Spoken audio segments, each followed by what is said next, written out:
आज ही Doubtnut app download करें। Doubtnut पर होगा अब आपके सभी मैथ्स, केमिस्ट्री, फिजिक्स और बायोलॉजी डाउट्स का सफाया।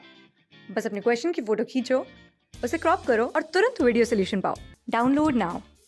यहाँ पर हमें बताना है कि लंग्स के अंदर के प्रेशर के लिए हम इनमें से कौन सी टर्म को यूज़ कर सकते हैं। अब हमें पता है कि लंग्स की जब हम बात करते हैं तो हमारी बॉडी में कौन से ऑर्गन सिस्टम का ये हिस्सा है। रेस्पिरेटरी सिस्टम का बहुत ही इंपॉर्टेंट पार्ट होती है हमारी लंग्स, और लंग्स को हम कह सकते हैं कि ये पेयर्ड वेस्कुलराइज्ड बैग्स के फॉर्म में हमारी बॉडी में प्रेजेंट होती हैं। और ये हमें कहाँ पर मिलती हैं? हमारे थोरैक्स के रीजन में या हमारे चेस्ट के रीजन में जो कैविटी होती है जिसको थोरैसिक कैविटी कहा जाता है, उसमें हमें ये लंग्स मिलती हैं। तो थोरैसिक कैविटी की अगर हम सिचुएशन देखें तो सबसे पहले पीछे की तरफ या डॉर्सली ये हमारी बैकबोन से, या जिसको हम वर्टिब्रल कॉलम कहते हैं, उससे बाउंड होती हैं। फिर आगे की तरफ अगर देखते हैं तो हमारी स्टर्नम या जिसको ब्रेस्ट बोन हम कहते हैं वो इसके आगे होते हैं।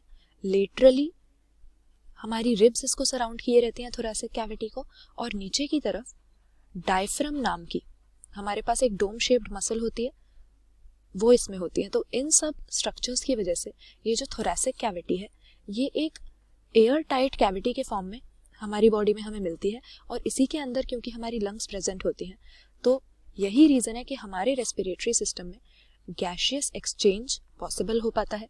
क्योंकि गैशियस एक्सचेंज करवाने के लिए पहले एटमॉस्फेरिक एयर को हमें हमारी लंग्स के अंदर लाना पड़ेगा, और फिर जो कार्बन डाइऑक्साइड रिच एयर होगी उसको बाहर एलिमिनेट करना पड़ेगा।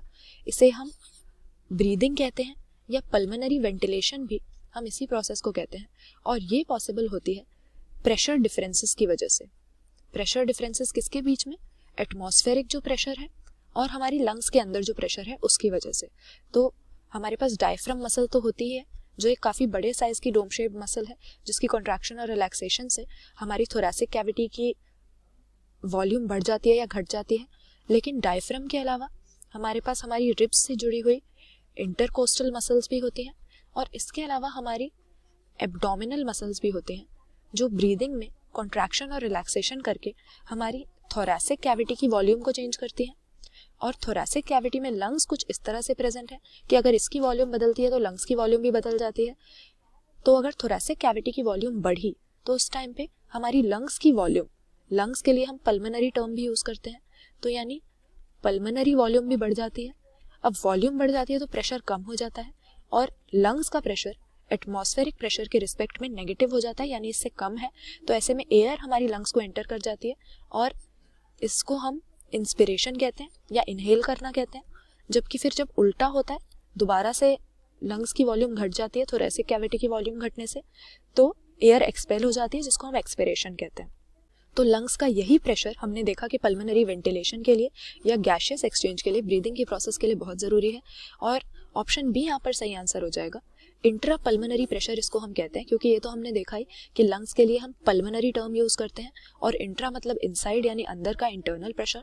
तो लंग्स के अंदर जो प्रेशर है उसको इंट्रा पल्मोनरी प्रेशर कहेंगे।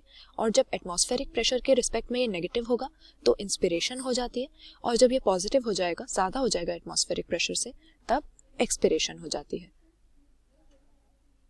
क्लास 6 से 12 से लेके नीट, IIT, JEE मेंस और एडवांस के लेवल तक 10 मिलियन से ज्यादा स्टूडेंट्स का भरोसा। आज ही डाउनलोड करें डाउटनेट ऐप या व्हाट्सएप कीजिए अपने डाउट्स 8400 400 400 पर।